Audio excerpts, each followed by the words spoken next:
al grupo. Vamos a ver, aquí está. Va, jóvenes. Entonces, vamos a dar inicio con la segunda clase de Derecho Notarial, ¿sí? Y solo ahí recapitulando lo de la clase anterior para los que están ingresando hoy por primera vez al curso, pues me vuelvo a presentar, ¿verdad? Mi nombre es René Alejandro Vicente Álvarez, ¿sí? Voy a ser el catedrático de Derecho Notarial 1 de la sección K. Entonces, ahí vamos a estar compartiendo el conocimiento y cualquier duda o inquietud que ustedes tengan me la pueden hacer saber durante la clase o por medio del grupo de WhatsApp o por el chat privado, ¿verdad? Como ustedes deseen. Bueno, jóvenes, entonces vamos a dar inicio, ¿sí? Con lo que es la evolución histórica del notariado en Guatemala. Tenemos lo que son los antecedentes, ¿sí? Que eran los primeros vestigios de historia escrita, ¿verdad? Que los encontramos en el Popol Vuh. Creo que todos hemos escuchado en el momento que empezamos a estudiar desde preprimaria hasta diversificado, pues creo que escuchamos lo que es el Popol Vuh, ¿verdad? También conocido con los nombres de manuscrito de Chichicastenango, ¿sí? Biblia quiché y el libro sagrado, demostración de que tenemos un patrimonio cultural valiosísimo. Tenemos lo que es la época colonial, ¿sí?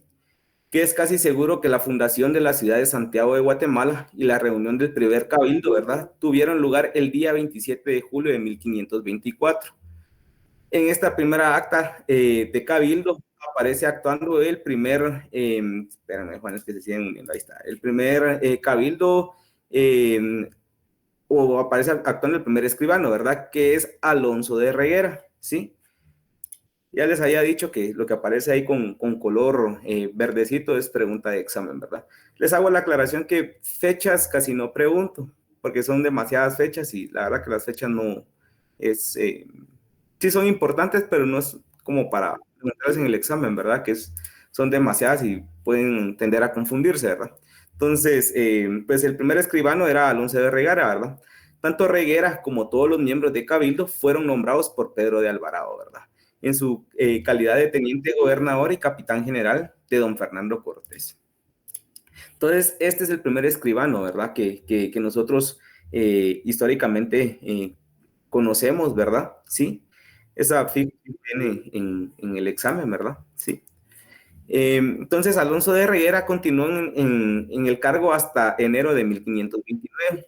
Sabemos que hubieron otros escribanos, también llamados públicos de la ciudad, ¿sí? O quienes se pueden mencionar, aquí, perdón, a quienes se pueden mencionar, a Juan Páez y a Rodrigo Díaz, ¿sí? Pues también puede ser que vengan en el examen. Tenemos algunas características de estos escribanos, ¿sí? Que el escribano de Cabildo no ejercía como escribano público, ¿sí? Era un escribano privado, por así decirlo, ¿verdad? Sí. Solo había un escribano público en la ciudad. En caso de ausencia debían nombrar a otro, ¿sí? El nombramiento, recepción de admisión del escribano público lo hacía el Cabildo. El 28 de septiembre de 1528 se nombró a otro escribano público que era llamado Antón de Morales por Jorge de Alvarado, quien era teniente gobernador y capitán general. Esto quiere decir que en 1529, a escasos 3 años de su fundación, había en la ciudad de Guatemala 3 escribanos públicos, es decir, el número máximo que alcanzaría la ciudad, ¿verdad? En ese entonces, pues si bien momentáneamente disminuirían, luego volvería a llegar a 3 fines del mismo siglo XVI, para mantenerse en número hasta que terminó la colonia, ¿verdad? Tenemos siempre ahí dentro de la evolución histórica del notariado en Guatemala, que el 16 de agosto, ¿sí?, de 1542 se expide la Real Cédula, aprobando el nombramiento del nuevo escribano de Cabildo de Santiago de Guatemala, quien era llamado Juan de León. El siguiente escribano de Cabildo fue Juan Méndez de Sorio, el 26 de agosto de 1554.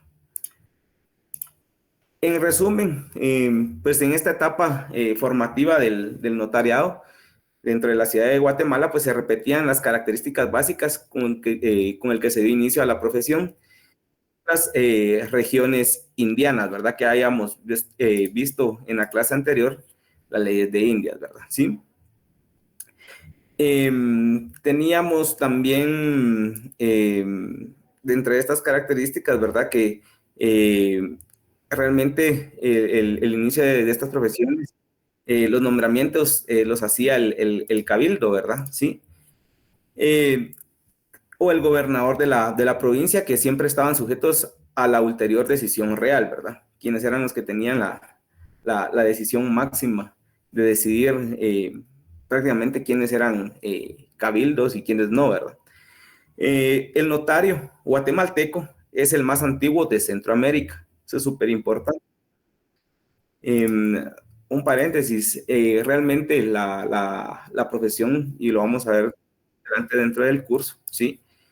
Les hacía mención que pues en este curso nos vamos a denominar solamente como notarios, pero realmente estamos estudiando en la Facultad de Ciencias Jurídicas y Sociales, ¿verdad? Entonces, nosotros nos extienden 3 títulos, ya lo había mencionado en la clase anterior: la licenciatura en Ciencias Jurídicas y Sociales, la abogacía y el notariado. Realmente son 3 títulos que no todos los países se da esta dicha, por así decirlo, ¿verdad? Porque, por ejemplo, si vamos a Estados Unidos, pues solo podemos ejercer la abogacía o solo el notariado. Son contados los países que realmente tienen los 3 títulos, y un claro ejemplo de los que tienen 3 títulos también es Bolivia. Pero ya más adelante lo vamos a ver. Realmente en Centroamérica, sí, el notario guatemalteco o el notariado guatemalteco es el más antiguo. Ya que en 1543 aparece el escribano don Juan de León, ¿sí? Cartulando en la ciudad de Santiago de Guatemala. Además de antiguo, le cabe el honor de haber mantenido de él el nacimiento mismo del Estado, las exigencias más rigurosas para su ingreso, siendo necesario el examen y recibimiento, ¿sí? Entonces, don Juan de León es el que empieza a poner ya como ciertos requisitos para poder ejercer en aquel entonces la escribanía, ¿verdad? Lo que pues realmente actualmente ahora conocemos como lo que es el notariado, ¿verdad? Entonces aquí vamos a ir viendo poco a poco cómo fue evolucionando todo lo del notariado, ¿verdad? En primer lugar, el aspirante debía ocurrir, ¿verdad? Sí, que es ocurrir a la municipalidad para que se instruyeran las diligencias correspondientes, tras las cuales pasaba el expediente al jefe departamental. Entonces, tenían que, el que quería aspirar para poder hacer escribano debería de hacer este como requisito o trámite o diligencia, ¿verdad? Sí, de que debía ir a la municipalidad para que se instruyeran esas diligencias correspondientes, eh, pues para el cual era pasar el expediente al jefe departamental. De lo que hemos ido hablando hasta el momento, ¿tienen alguna duda?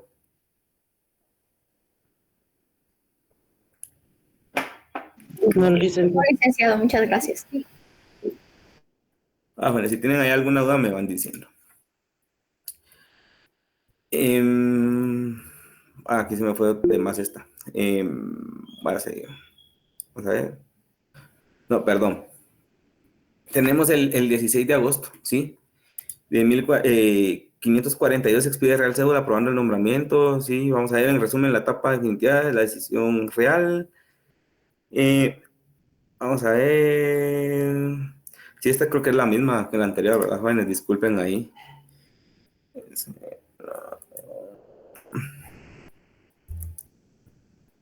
Sí, es la misma. Solo aquí le agregamos, vamos a ver, departamental, para quien por sí mismo y con citación y audiencia, ¿verdad?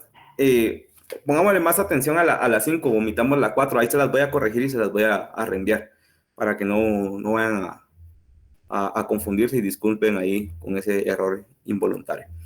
Entonces, decíamos, ¿verdad? Que pasaban el expediente al jefe departamental, quien por sí mismo y con citación y audiencia del síndico, ¿verdad? ¿Sí? debía seguir una información de 7 testigos entre los vecinos de mejor nota para su probidad, ¿verdad? Para que pudieran ser aprobados como escribanos o como cabildos, ¿verdad? Bueno, estos vecinos eran examinados, ¿sí? Acerca del conocimiento que tenían del candidato. Su moralidad era una de las principales o esenciales, ¿verdad? El desinterés, ¿sí? La rectitud y otras varias virtudes políticas que lo hagan acreedor a la confianza pública, ¿sí? El candidato debía probar, además de ser ciudadano mayor de edad, ¿sí? Que en el goce, que se encontraba en el goce de sus derechos civiles, con arraigo en el Estado y medios conocidos de subsistir, ¿verdad? Hasta la fecha, ya lo vamos a ver más adelante, tenemos el artículo 2 del Código de Notariado, ¿sí? El decreto 314 del Congreso de la República. Realmente ahí se nos establecen todos los requisitos que debemos de cumplir para poder ejercerlo, el notariado, ¿sí? Y esta es una de encontrarnos en nuestro goce de nuestros derechos civiles, ¿verdad? Bueno, concluida esta prueba, se pasaba de nuevo el expediente a la municipalidad, quien daría vista o de que daría vista al síndico y con su pedimento y circunspecto análisis, ¿verdad? Del expediente, acordaba su resolución con las 2/3 partes de los votos. En el caso, espérame, jóvenes, que se siguen uniendo, compañeros, ahí están. En el caso de obtener resolución favorable, se pasaba esta al Supremo Gobierno para la concesión del fiat. El fiat ya lo hayamos visto en la clase anterior. ¿Alguien que se recuerde qué era el fiat? Que me pueda decir.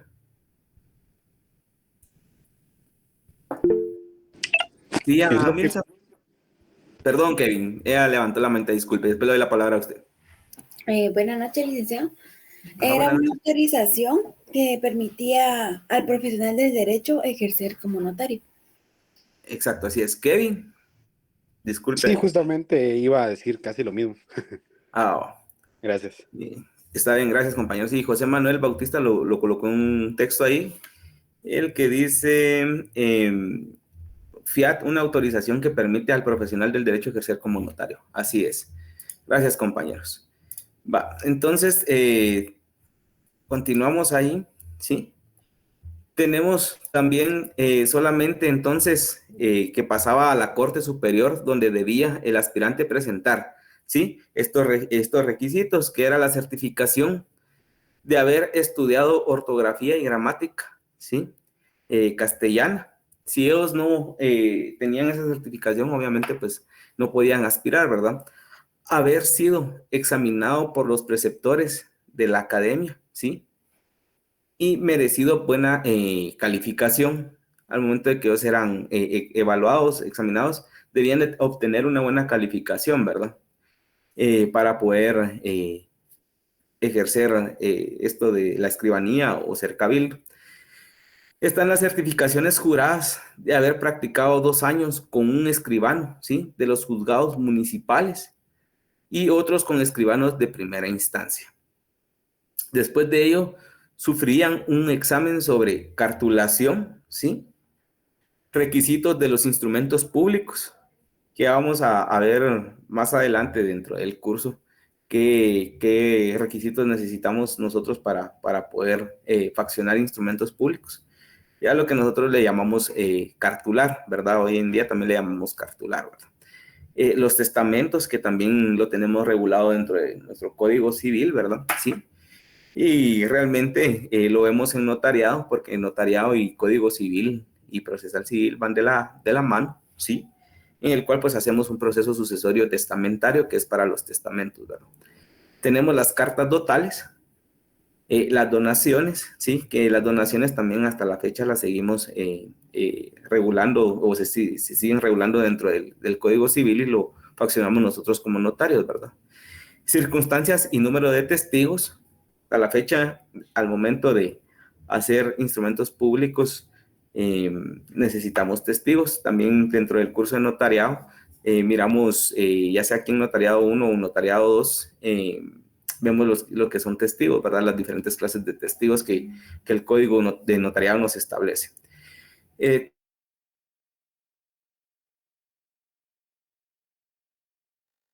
jurisdicción voluntaria, trámites judiciales, ¿sí? Que también dentro del curso podemos iniciar el trámite de la jurisdicción voluntaria, el decreto 54-57 de la ley reguladora de tramitación de jurisdicción voluntaria, que lo podemos iniciar de forma notarial y termina a veces en una resolución judicial, ¿verdad? Eso ya lo vamos a ir viendo dentro del curso, solo que estos trámites de jurisdicción voluntaria realmente ustedes lo ven en notariado 3. Concursos de acreedores, ¿sí?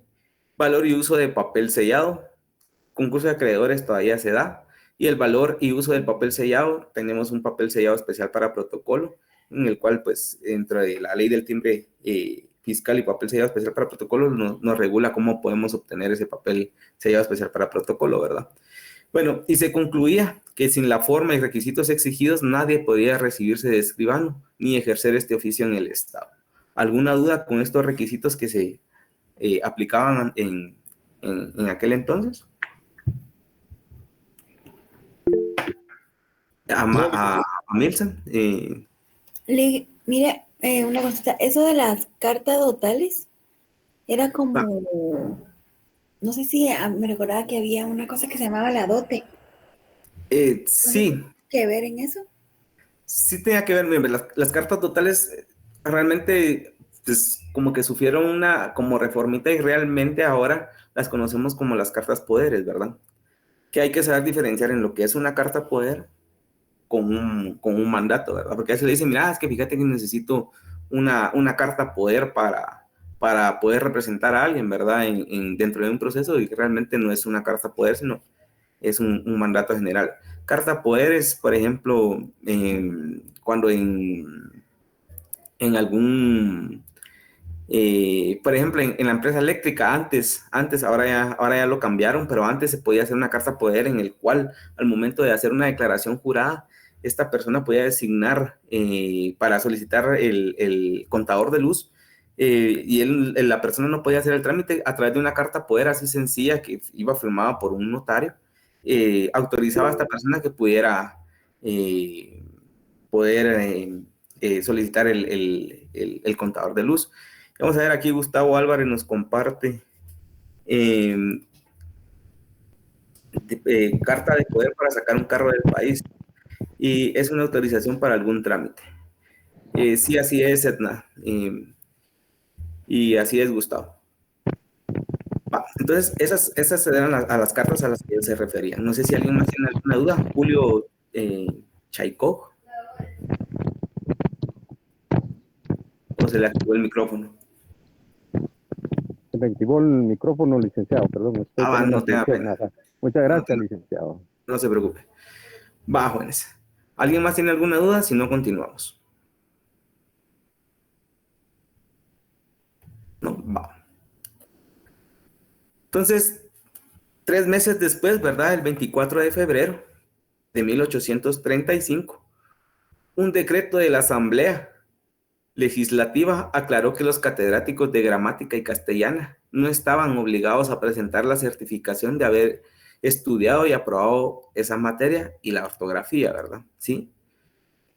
La rigurosidad con que se efectuaban estos exámenes aparece evidente en el auto acordado de la Suprema Corte de Justicia del 4 de marzo de 1846, conteniendo disposiciones relativas a la integración del tribunal de examen por 3 escribanos.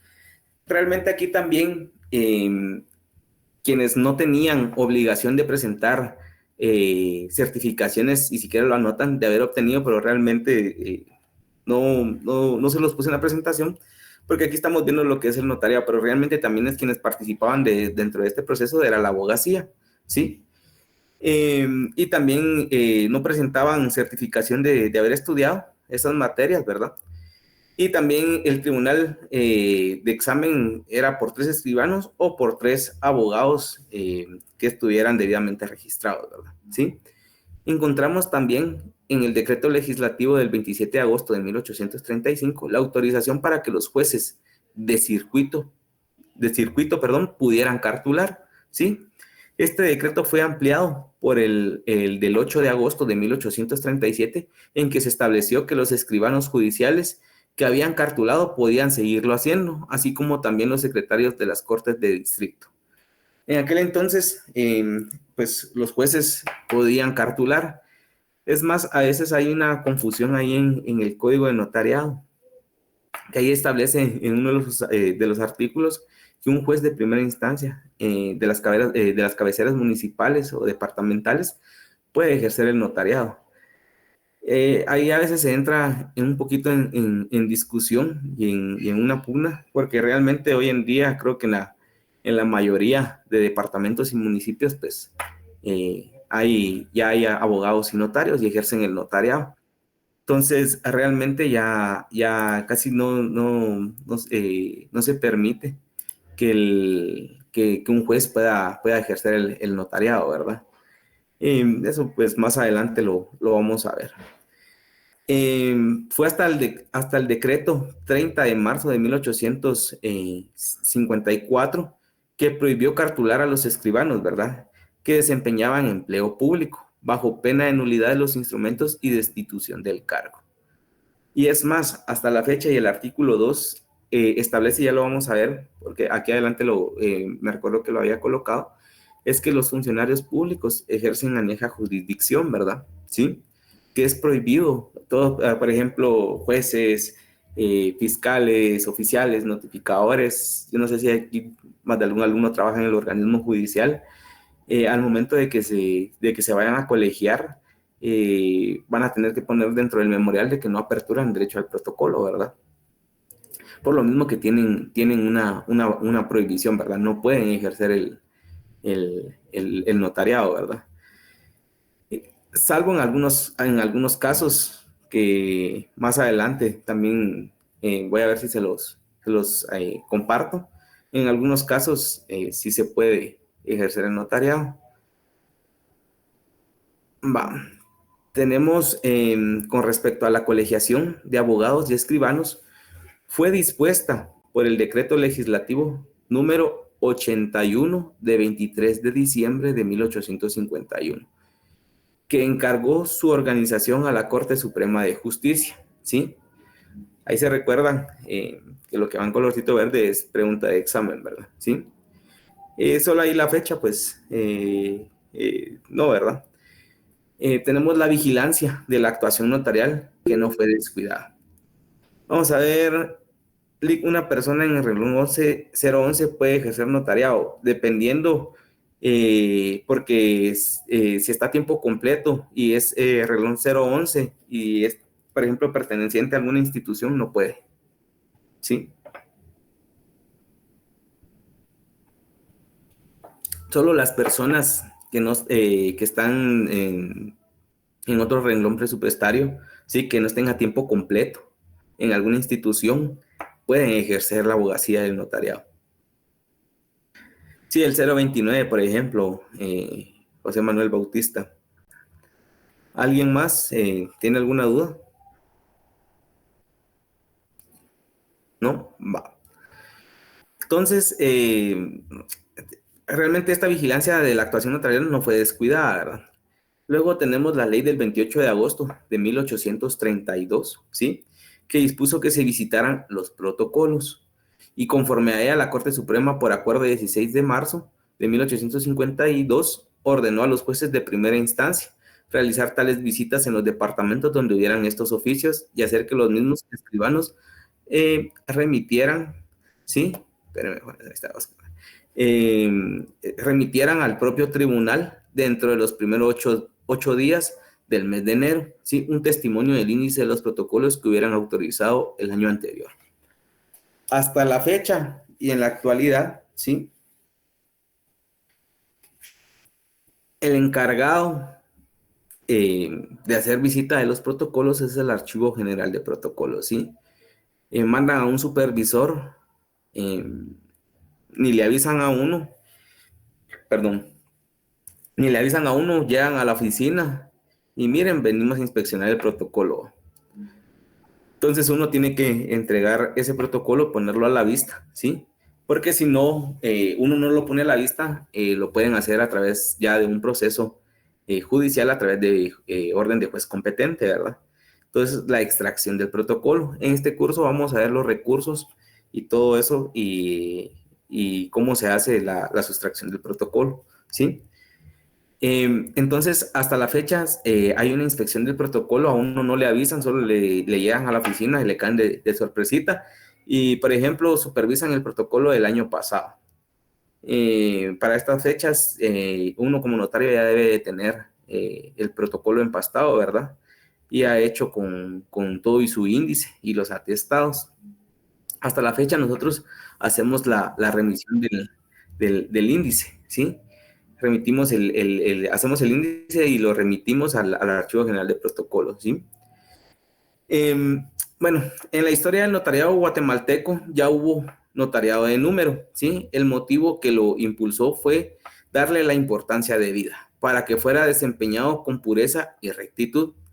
A ese notariado de número nos referimos realmente a la cantidad de personas que ejercían el notariado, ¿sí? Como lo vimos anteriormente. Vamos a ver, aquí la compañera Edna Peralta, licenciado, pero antes eran citados al Archivo General de Protocolos para realizar la revisión, ¿verdad? Sí, a veces llega alguna citación y a veces llegan de sorpresa a la oficina. Se los comento porque a un primo, él tiene su oficina ahí en Zona 4, en Torre Café, le aplicaron la inspección del protocolo a un colega que está ahí con él. Son 3 o 4 oficinas las que están ahí, y de una vez agarraron parejo con todos o sea, llegaron por uno y revisaron los demás, ¿verdad? Gracias a Dios a mí todavía no me han supervisado mi protocolo, es más, ni siquiera lo he mandado a empastar, ¿verdad? Ya en estos días voy a hacerlo, ¿verdad?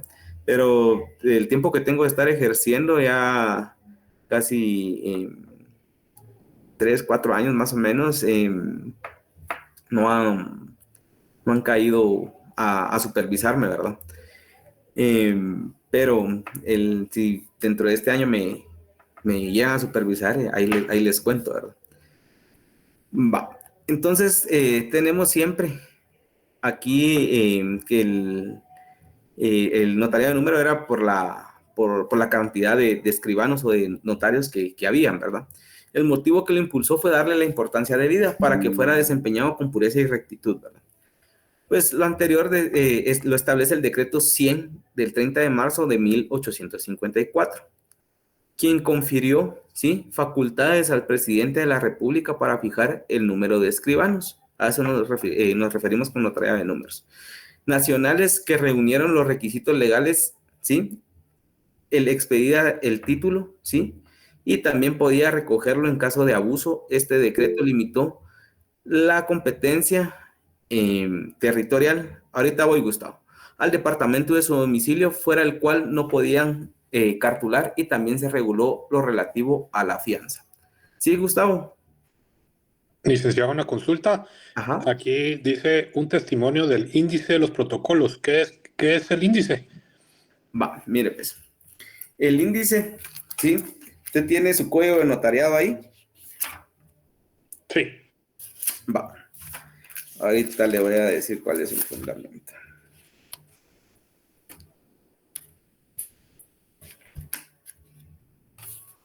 Solo déjeme que lo ubique. Mira, pues el índice, ¿sí? Está en el artículo 15, ¿sí?, de nuestro código de notariado, el cual se extiende en papel sellado. El índice, ¿sí? En el índice va todos los instrumentos públicos que nosotros hemos faccionados. Por ejemplo, si fueron contratos de donación, contratos de compraventa de bien inmueble, mandato general con cláusula especial, ¿sí? Un mandato general con representación y cláusula especial, un mandato judicial, todo lo describe uno, perdón, tanto el número de escritura, ¿sí?, el número de foliación, los otorgantes o los comparecientes dentro de los instrumentos públicos, ¿sí?, y en el número de folio que se encuentra. E inclusive ahí van las escrituras canceladas. Déjenme ver si tengo aquí un índice de protocolo solo para que ustedes lo miren más o menos cómo es que va.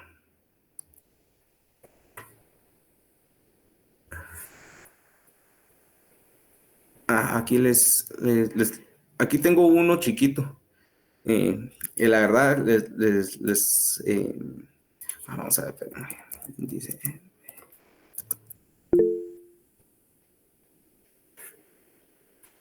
vamos a ver, les voy a compartir aquí chiquito. O sea, el documento, solo creo que puso aquí el compañero. O sea, y documentos protocolizados como las actas de matrimonio y los provenientes del extranjero. Sí, también los documentos protocolizados van dentro del protocolo que interrumpen esa numeración cardinal que llevan, sí, del papel sellado especial para el protocolo, interrumpen la foliación, que son todos esos instrumentos que, por ejemplo, si hacemos la protocolización del matrimonio, y interrumpen el número de serie del papel sellado especial para protocolo, igual que los documentos provenientes del extranjero. Realmente, así les hago una aclaración así rapidito y una observación dentro de la práctica. Realmente las actas de matrimonio, los notarios son pocos los notarios que lo hacen. Yo, por ejemplo, yo no lo hago, ¿verdad? ¿Sí? Porque al momento de protocolizar el matrimonio, o sea, tendría que ir a dejar el testimonio y todo. Y pues la verdad que por matrimonio, ¿sí? A veces no pagan mucho, ¿verdad? Por un matrimonio, dependiendo de dónde sea, 1,200 quetzales. Entonces, a veces no trae cuenta, ¿verdad? En la práctica, pero la ley lo establece, ¿verdad? No quiere decir que no se deba de hacer, ¿verdad? Pero dentro de la práctica yo por lo menos yo no lo hago. Ahora los documentos provenientes del extranjero, eso sí son obligatorios, ¿verdad? Eso sí no se puede dejar de hacer, ¿verdad? Entonces solo les voy a compartir aquí un índice. Así solo le borré todos los demás, ¿verdad? Pero aquí solo les dejé un ejemplo y vamos a ver, una ventana, aquí está. Me dicen ustedes si se logra ver, ¿sí? Esto es lo que conlleva un índice del protocolo, ¿verdad? Protocolo del notario René Alejandro Vicente Álvarez, correspondiente al año 2024. Aquí le quité todas las demás escrituras, ¿verdad? Solo para hacerlo la explicación rapidita. Entonces lleva el número de orden, ¿verdad? Número 1, lugar y fecha de Guatemala, ¿sí? Nombre de los otorgantes, objeto del instrumento, mandato general con representación y cláusula especial y folio en el que principia. Y ahí mismo va la razón que se hace constar que el 31 de diciembre del 2024 cierro mi índice para agregarlo a mi protocolo del año 2024, estando en el mismo contenido en una hoja de papel bond, contenido en un instrumento público, tiene una escritura matriz con total de un folio, en fe de lo cual cierro mi protocolo en el mismo lugar y fecha, conste, ¿sí? Guatemala 31 de diciembre del 2024. Eso es lo que lleva un índice y para eso sirve el índice y eso va al principio del protocolo. Entonces, por ejemplo, si hay notarios que hacen 1,000, 1,500 escrituras, 2,000 escrituras, 500 escrituras, 300 escrituras. Entonces, por eso se hace el índice para poderlos ubicar, ¿verdad? Y como les decía, y les hacía la observación, ¿verdad? Que al momento que uno fallece, todo esto del protocolo y todo, se hace la devolución porque somos depositarios, ¿sí? Somos depositarios, entonces en el Archivo General de Protocolos verifican el índice para el momento que, por ejemplo, uno necesite un testimonio de una escritura de un notario fallecido, uno llega con la fecha, ubican la escritura, ya ellos ya revisan en el índice y la ubican y ya sacan el duplicado y ya extienden el testimonio. No sé si le quedó ahí claro, Gustavo. Sí, licenciado, gracias. Ok, va. Entonces ahí en ese artículo 15 está lo del índice. Ya más adelante lo vamos a ver dentro del curso. ¿Alguien más tiene alguna duda?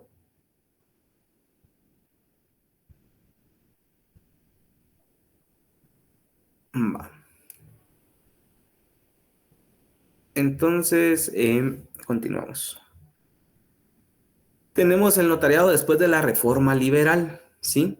Siempre dentro de la evolución histórica. Entre las reformas que trajo el espíritu liberal, el presidente Justo Rufino Barrios, dio a Guatemala una ley de notariado junto a un código civil, ¿sí? Uno de procedimientos civiles y una ley general de instrucción pública. Todos de avanzada para la época. La ley del 7 de abril de 1877 y la del 21 de mayo del mismo año hicieron del notariado una carrera universitaria. Hasta en ese año, el notariado ya entra a formar parte de la universidad, ¿verdad? ¿Sí? Por eso se los puse en rojo, se los resalté. También fijo pregunta de examen.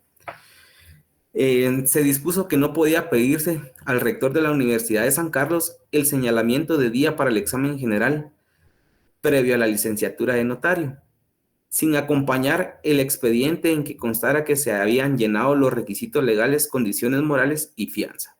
Por primera vez, ahí se les denomina notarios, ¿sí? Hasta en ese año, ¿verdad? El 7 de abril de 1877 y el 21 de mayo, hasta en esas fechas ya se utiliza el término de notarios, ¿sí?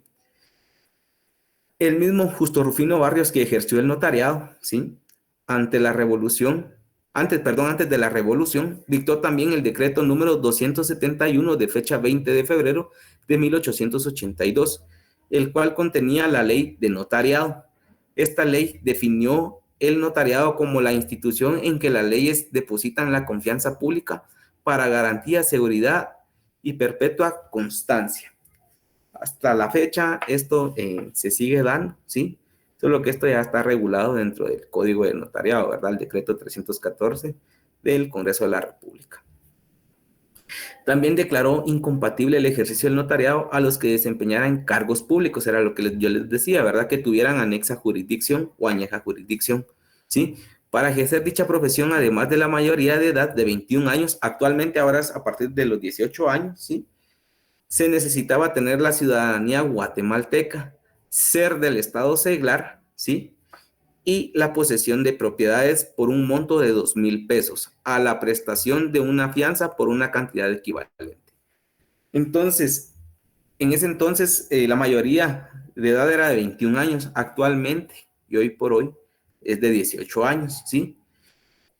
Hasta la fecha se necesita tener ciudadanía guatemalteca. Si se recuerdan, yo no sé si escucharon alguna noticia de que había un extranjero que está en un proceso judicial porque se quiso instruir como abogado y notario. Él cursó la abogacía y el notariado aquí en Guatemala, ¿sí? Pero él es estadounidense. Sí lo dejaron participar e inscribirse como abogado, como notario no. ¿Por qué motivo? Por la prohibición que establece el Código de Notariado, ¿verdad? Que dice ser ciudadano guatemalteco, ¿sí? Entonces, ellos no pueden ejercer el notariado. Esto está en una discusión que es muy importante ver al final en qué se va a resolver este proceso, ¿verdad? Hay excepciones, ¿sí? Con los hermanos centroamericanos, eso ya está dentro de la Constitución Política de la República. Por ejemplo, bueno, yo no sé si aquí hay algún extranjero. En la clase del año pasado, en la sección sí tenía como 3 extranjeros, salvadoreños y nicaragüenses. No sé si aquí hay alguien que sea salvadoreño, nicaragüense, hondureño. ¿No? Ellos pues sí pueden, los hermanos de centroamericanos sí pueden ejercer, ¿verdad? Ya ahí, dentro del curso de notariado 2, lo vamos a ver. ¿Alguna duda con esto de la reforma liberal? ¿No? Vamos a ver. No, Ahí, gracias, Kimberly. Por ahí vi que un compañero me habló. Dijo que tenía una consulta. Usted comentaba sobre los cargos públicos. ¿Eso incluye también la docencia? ¿Sobre los contratos 011? No. En la docencia, no, porque por ejemplo yo soy docente dentro de la Universidad de San Carlos, ¿sí? Que allí existe la autonomía, ¿verdad? De la universidad, ¿sí? No, ahí no hay ninguna prohibición. O sea, sí hay muchos catedráticos que realmente no ejercen la profesión ni de abogacía ni el notariado, ¿verdad? Un claro ejemplo, por ejemplo, les puedo decir el licenciado Juan Carlos Pacheco. Él ejerce la función notarial, Y creo que ha ejercido la función de la abogacía, pero su fuerte es el notariado, al igual que el licenciado Quirós. Y por ejemplo, ustedes ya vieron, creo que ahorita ya están llevando procesal penal 2. Si se han dado cuenta, yo no sé si les pidieron en penal 1 y 2 el libro de Francisco de Matabela, del doctor. Él es abogado catedrático, pero él no litiga, ¿verdad? Él solo es docente, ¿verdad? Pero igual él no litiga ni ejerce el notariado, ¿sí? Que lo que nos interesa aquí es el ejercicio del notariado y no de la abogacía. No ejerce el notariado, pues, porque simple y sencillamente no le ha de gustar o no quiere, ¿verdad?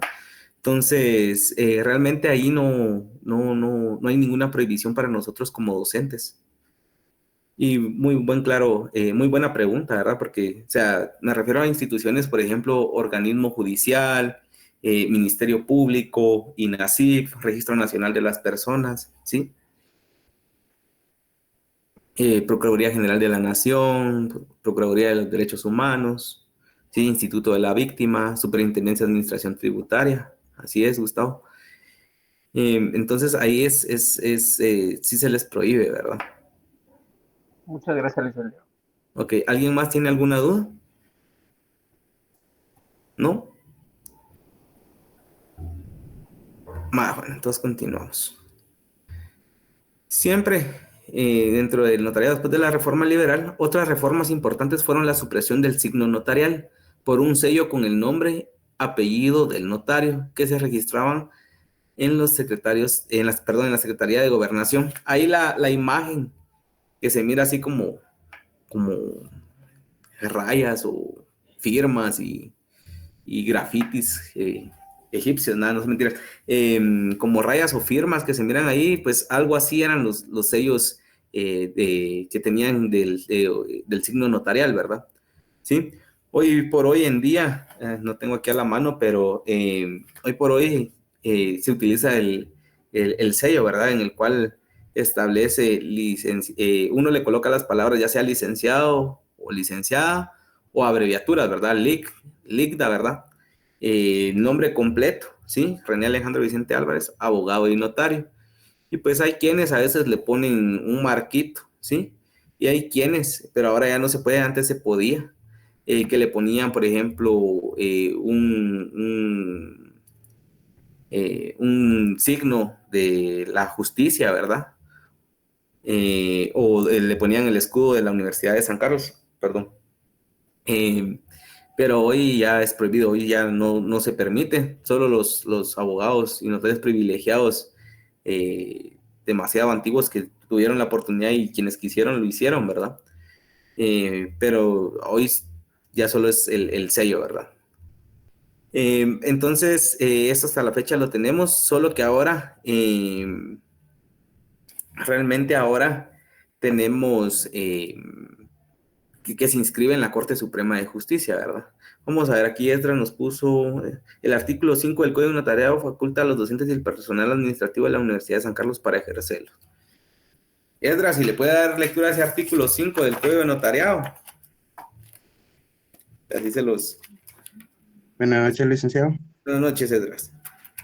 Artículo 5 del Código de Notariado dice, puede ejercer el notariado, no obstante lo preceptuado en los incisos 2 y 3 del artículo anterior. El inciso 1. Los miembros del personal directivo y docente de la Universidad de San Carlos y de los establecimientos de enseñanza estatal.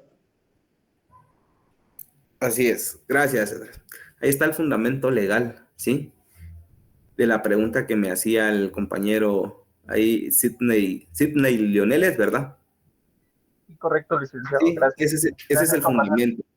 Y si quieren, en el artículo 4, ¿sí? Que no pueden ejercer el notariado, pues ahí están los que tengan auto de prisión motivado por alguno de los delitos, que eso ya lo vamos a ver más adelante, ¿sí? Y los que desempeñen cargo público que lleve aneja jurisdicción. Numeral tercero, los funcionarios y empleados del organismo ejecutivo y judicial y de las municipalidades que devenguen sueldos del Estado o del municipio y el presidente del Congreso de la República. Ellos no pueden ejercer el notariado, ¿sí? Yo ahorita se los hacía mención, pero ya que el compañero ahí mencionó el artículo, entonces ya entramos a ver ahí un poquito lo que es el código, ¿verdad? ¿Sí? Ya cuando terminemos de ver lo de la evolución histórica, ya le vamos a empezar a sentir el sabor al curso de Derecho Notarial, porque ya empezamos a ver lo que es realmente la definición del derecho notarial, los principios y todo, ¿verdad? Cómo se ejerce esta función, ¿verdad? Entonces, yo sé que a veces la historia es un poquito, pues, un poquito aburrida, si ustedes lo quieren ver así, ¿verdad? Pero aparte también es importante ver de dónde se origina el título que a nosotros nos dan, ¿verdad? Y que nosotros empezamos a formarnos desde notariado 1 hasta notariado 4, ¿verdad? Y pues obtener la aprobación de la fase privada, ¿verdad? Que es donde realmente se nos otorga el título de notario, ¿verdad? ¿Alguien más tiene alguna duda? ¿No? Va. Entonces, el signo notarial era la señal hecha a mano, ¿verdad? Por eso les decía que era como jeroglíficos o firmas ahí, una figura determinada e idéntica que usaban los notarios en la antigüedad. Se reguló que los notarios no eran dueños de los protocolos, sino depositarios. Eso hasta la fecha se sigue dando, creo que se los he mencionado dentro de las clases que hemos visto ahorita, que es la segunda, sobre la remisión de protocolos al archivo general, ¿verdad? La reposición del mismo, y se permitió la protocolación o protocolización, ¿sí? Ya también vamos a ver dentro del curso cómo se hace la reposición a través de cuando empecemos a ver ya recursos, ¿sí? Y ante qué juzgado se hace, ¿verdad? Tenemos el decreto del 25 de agosto de 1916 que ordenó a los notarios empastar los tomos de sus protocolos. Hasta la fecha y en la actualidad se sigue dando, ¿sí? El decreto del 18 de junio de 1917 reguló lo relativo a las auténticas de firma. También tenemos todavía lo que es las actas de legalización de firmas o la palabra conocida como auténticas, ¿verdad? ¿Sí? El decreto legislativo del 29 de diciembre de 1929 que suprimió la fianza, desaparece la fianza, ¿verdad? ¿Sí? Durante el gobierno de Jorge Ubico se emitió una nueva ley de notariado contenida en el decreto legislativo número 2154, ¿sí? Muy extensa y detallada. Luego, en 1940, por decreto legislativo número 2437, de fecha de 13 de abril, se reglamentó los exámenes de práctica notarial. Y hasta la fecha, ¿sí? En los privados aún no lo examinan de práctica, ¿sí? De práctica notarial. Y era lo que yo les decía el primer día de clases, ¿verdad? A veces tal vez solo se nos da lo que es la doctrina, ¿sí? Como les decía, solo se nos da lo que es la doctrina y al momento de creer que ya estamos graduados, bueno, ya me gradué y ahora qué hago, ¿verdad? O sea, ¿cómo voy a ejercer yo mi profesión tanto de abogado como de notario? Por eso les decía el primer día de curso y realmente en Notariado 2 yo a los compañeros les enseñé mucha redacción, ¿verdad? Sí, porque esto está dentro del programa del curso y aquí dentro del programa del curso también ya empezamos a ver lo que es el documento y los instrumentos públicos, ¿sí? Entonces, yo también aquí, para que en Notariado 2 no les cueste tanto, vamos a empezar a ver lo que es redacción, doctrina y redacción, ¿verdad? ¿Sí? Porque es súper importante, realmente la práctica es súper importante, ya sea porque vayan a ejercer el notariado o pues vayan a estar en alguna institución. Pero, por ejemplo, si ustedes aprueban o aplican para una plaza en el Registro General de la Propiedad, ahí pueden ejercer mucho el notariado, ¿verdad? ¿Sí? Ahí hay demasiados operadores y realmente ahí uno ejerce el notariado. También hay un departamento jurídico en el cual también aplican mucho el notariado, ¿verdad? Son abogados y notarios. Pues la mayoría, ¿verdad? Hay compañeros ahí que son estudiantes, sí, o ya cerraron el pensum y pues están en el departamento jurídico, ¿verdad? No hay que negarle la oportunidad a ninguna persona, ¿verdad? Una vez hayan cerrado la carrera, pues magnífico, ¿verdad? A veces hay personas que a veces solo cierran la carrera y realmente a veces tienen mucha preparación. Y se los digo porque me ha pasado, saliéndome un poquito de contexto, me ha pasado al momento de litigar en la abogacía. Les comentaba que también ejerzo lo que es abogado tanto en rama civil, ¿sí? Rama de familia y mi rama penal, ¿verdad? Que realmente hay muchos colegas y compañeros que me tienen en redes sociales y realmente se dan cuenta más que participo más en audiencias penales, ¿verdad? Y pues obviamente el ejercicio del notariado, pues realmente por seguridad de mis clientes, pues en redes sociales sí publico fotos de que estoy, por ejemplo, en audiencias, en etapa preparatoria, etapa intermedia, pero realmente con mis clientes no me voy a poner a estarles tomando foto ahí o estarme tomando fotos con ellos ahí. Mire, vamos a tomar una foto para mis redes sociales y donde usted me está firmando la escritura de compraventa, pero que se mire ahí, no, ¿verdad? O sea, realmente, más que todo solo lo de la abogacía, ¿verdad? O sea, bien, bueno, a veces hay que sacarle provecho a las redes sociales y realmente a veces me ha funcionado, ¿verdad? Me han salido casos por publicidad en redes sociales. Entonces, hay que sacarle provecho, ¿verdad? Entonces, como les digo, ¿verdad? Regresando ya al tema, esto pues se sigue dando. Lick lo podemos seguir en sus redes, sí, claro. ¿Por qué no? Aparezco como Alejo Álvarez con doble E y aparezco cabal en la fuente de la Universidad de San Carlos. Vaya, jóvenes. Entonces, como les digo, realmente durante el gobierno de Jorge Ubico se emitieron esas leyes del notariado, ¿verdad? ¿Sí? Y pues en el examen de la práctica notarial, que era lo que les decía, que es súper importante, ya empieza a haber examen para práctica.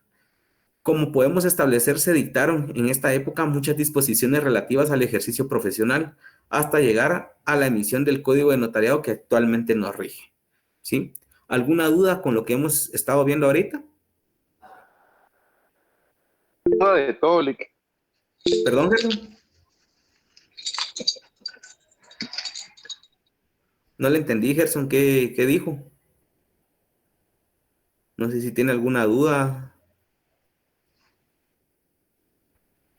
No, Lick, ahí estamos bien. Va. Vaya, joven. Entonces, bueno, siempre dentro del notariado, después de la Revolución de 1944, ¿sí?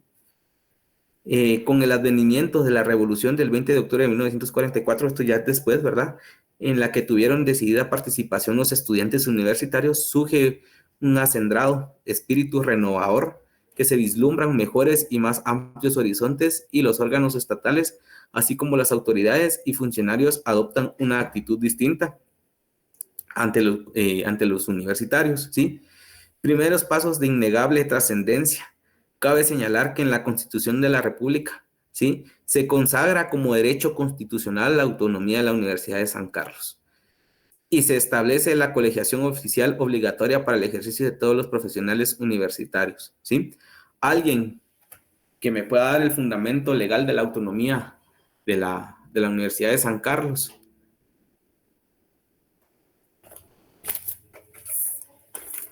Y si tienen a la mano ahí su Constitución Política de la República de Guatemala.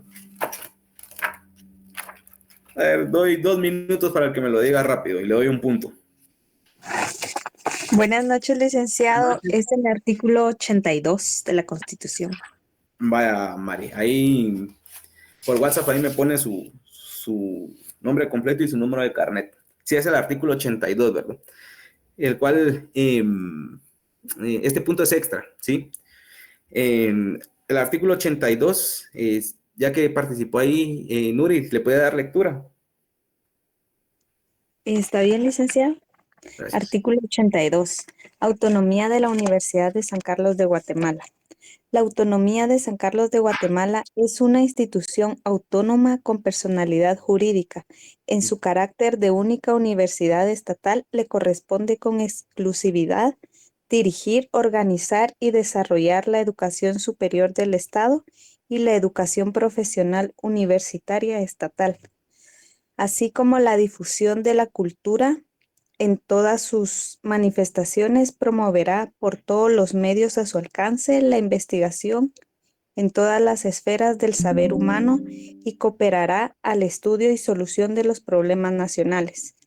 Se rige por su ley orgánica y por los estatutos y reglamentos que ella emita, debiendo observarse en la conformación de los órganos de dirección el principio de representación de sus catedráticos titulares, sus graduados y sus estudiantes. Ok. Gracias, compañera. Va. Y le doy un punto al quien me diga dónde se encuentra regulado o qué artículo es el donde se encuentra establecido lo de la colegiación oficial obligatoria para el ejercicio de todas las profesiones universitarias. 2 minutos les doy. Artículo 90. Artículo 90. ¿De qué? De la Constitución Política de la República de Guatemala. Artículo 90. ¿Qué dice el artículo 90? Dice, colegiación profesional. La colegiación de los profesionales universitarios es obligatoria y tendrá por fines la superación moral, científica, técnica y material de las profesionales universitarias y el control de su ejercicio. Los colegios profesionales, como asociaciones gremiales con personalidad jurídica, funcionarán de conformidad con la Ley de Colegiación Profesional Obligatoria y los estatutos de cada colegio se aprobarán con independencia de las universidades de las que fueren ingresados sus miembros. Contribuirán al fortalecimiento de la autonomía de la Universidad de San Carlos de Guatemala y a los fines y objetivos de todas las universidades del país. En todo asunto que se relacione con el mejoramiento del nivel científico y técnico-cultural de los profesionales universitarios, las universidades del país podrán requerir la participación de los colegios profesionales. Ok, va. Entonces, igual que Nuria, ahí me mandan su número de carnet y nombre completo. Va. Y la última pregunta. Ahí tengan ese artículo 90. ¿Qué otro artículo establece lo de la colegiación obligatoria? Doy 2 minutos. Otro punto ahí para la persona que me diga. Aparte del artículo 90.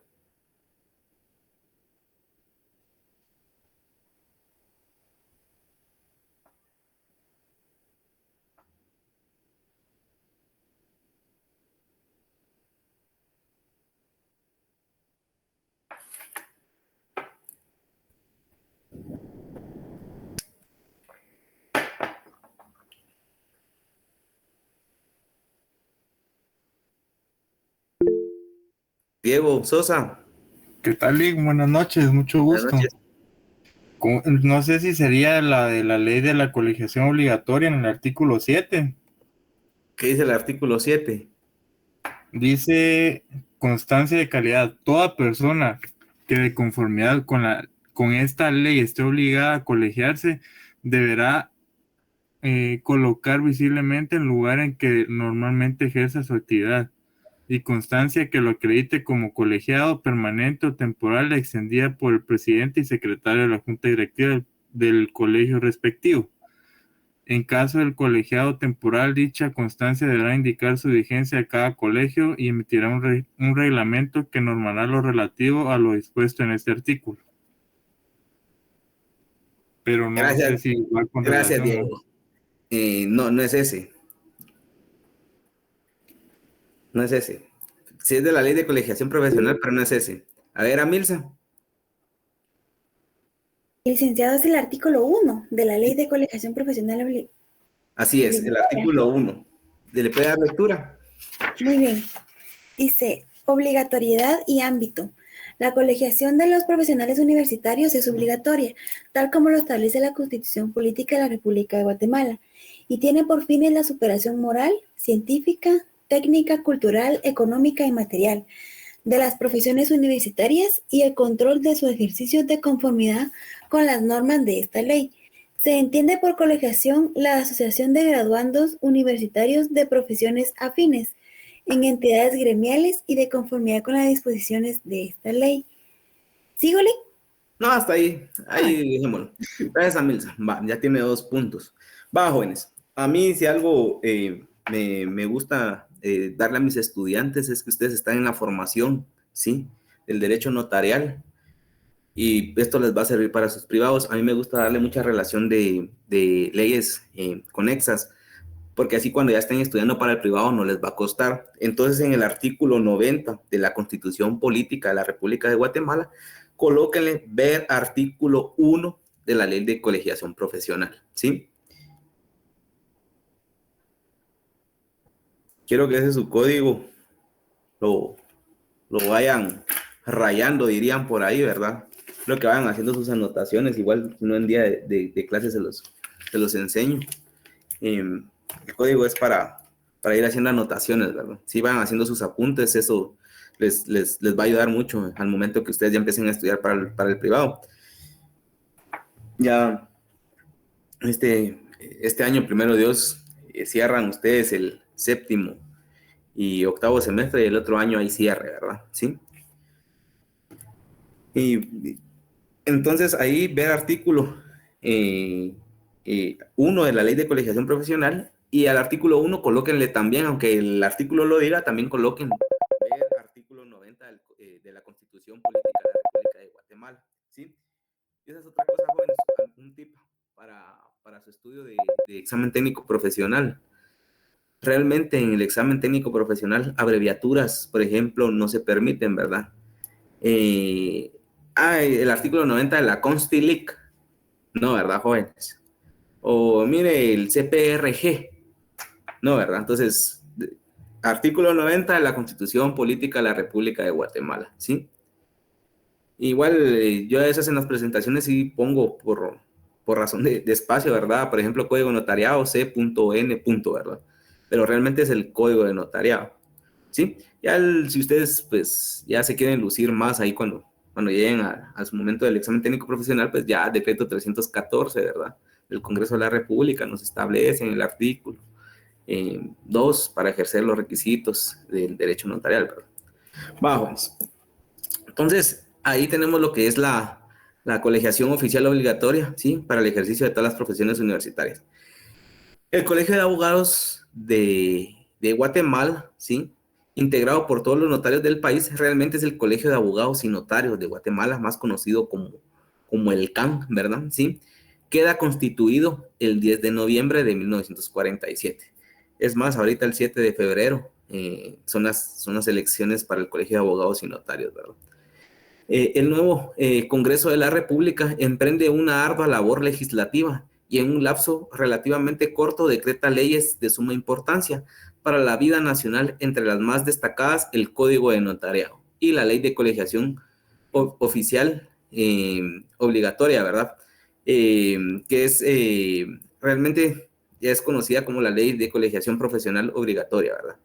Pero antes se le denominaba así la Ley de Colegiación Oficial Obligatoria para el ejercicio de las profesiones universitarias. Este código de notariado se desenvolvía dentro de un marco jurídico confuso y desconcertante. ¿Alguna duda? ¿Por qué planilla va a votar, Lick? Miren, jóvenes, la verdad que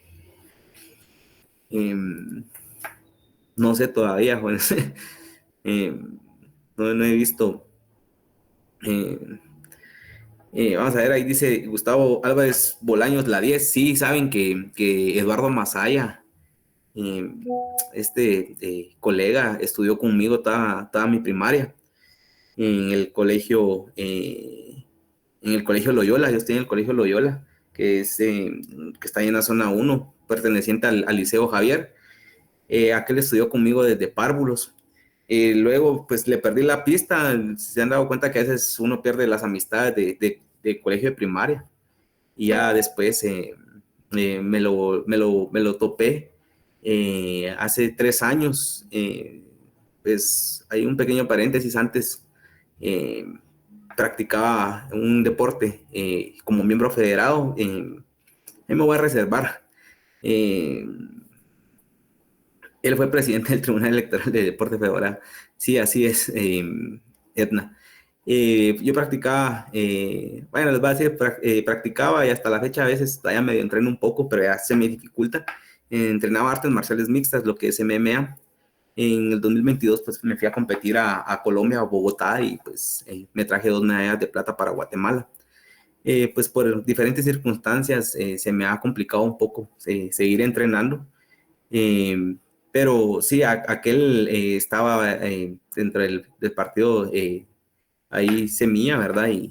Y pues lastimosamente desconozco realmente la detención. Realmente me voy a reservar el, el, el omitir una opinión, ¿verdad? Para que no hayan malos entendidos ni nada, ¿verdad? Pero sí, realmente con lo de las planillas, sí, todavía no sé realmente por cuál voy a votar todavía, ¿verdad? Y hay que ver a veces los programas, ¿verdad? Pues hoy participé en una reunión con una planilla, pues me dieron una constitución comentada, está muy buena, la estaba leyendo. Vamos a ver, Kimberly, yo practico taekwondo. Ah, qué bueno que practique taekwondo ya, cinta negra, ¿no? ¿Está en la federación o pertenece a algún dojo? Bueno, jóvenes, regresando ya al tema de clases, ¿sí? No sé si tienen alguna duda con esta evolución histórica del notariado en Guatemala. Ya nos falta ver lo que es la evolución histórica del notariado ya en la época actual, ¿sí? Todo lo que conlleva después de la revolución, que eso lo vamos a ver ya de forma presencial el día martes. Y ya es lo último que vemos de historia, y yo creo que ya el día martes entramos a ver ya lo que es el derecho notarial con una definición, si nos da tiempo, ¿verdad? ¿Alguna duda, jóvenes? ¿Alguna inquietud? ¿No? Malik, todo entendido. Gracias. Lee, ¿cómo aparece en sus redes? Es que no lo encontramos. Va, miren, pues. Aparezco, ahí se los voy a poner en el chat. Aparezco así. Ahí se los puse. Vaya, jóvenes. Realmente, si tienen alguna inquietud, alguna duda, me la pueden hacer saber, ¿sí? Siempre tengan sus códigos a la mano, ¿sí? Tanto Constitución Política de la República de Guatemala, Ley del Organismo Judicial, Código de Notariado. Ahorita eso es para empezar, ¿verdad? Dentro del curso vamos a ir viendo más adelante si ya utilizamos lo que es el Código Civil para ir haciendo algunas relaciones ahí y compren un buen código, en eso se inviertan en un buen código, si pueden ahorita, y si no, pues en los que valen 15 a 20 quetzales, no sé si todavía eso costarán, ¿verdad? Y hagan sus anotaciones, ¿verdad? Hagan sus apuntes, porque eso es súper importante, ¿verdad? Bueno, jóvenes, si no tienen alguna otra inquietud, si quieren lo dejamos hasta allí. Bueno, me hacía falta ahí la frase motivadora, ¿verdad? Cada día es una nueva oportunidad para aprender y crecer, ¿verdad? Muchas gracias ahí por su atención, y nos vemos el día martes de forma presencial. La presentación se las voy a corregir y se las voy a estar mandando, ¿sí? Y a los compañeros que se ganaron un punto ahí me escriben su nombre completo y número de carnet, yo los voy a tener anotados. Y así es como a veces también voy dando puntos, ¿verdad, jóvenes? Para los que van participando, ¿verdad? ¿Sí? No les dé miedo participar, preguntas o cosas que realmente digan, ay, esto tal vez se van a reír, ¿no? O sea, disculpen la palabra, pero preguntas tontas no hay, ¿verdad, jóvenes? Aquí cualquier pregunta es válida, y ahí si algo no sabemos, pues lo buscamos y lo investigamos y luego se los explico, ¿verdad? ¿Sí? Que tampoco no lo sabemos todo, ¿verdad?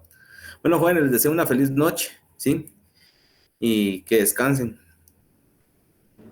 Gracias.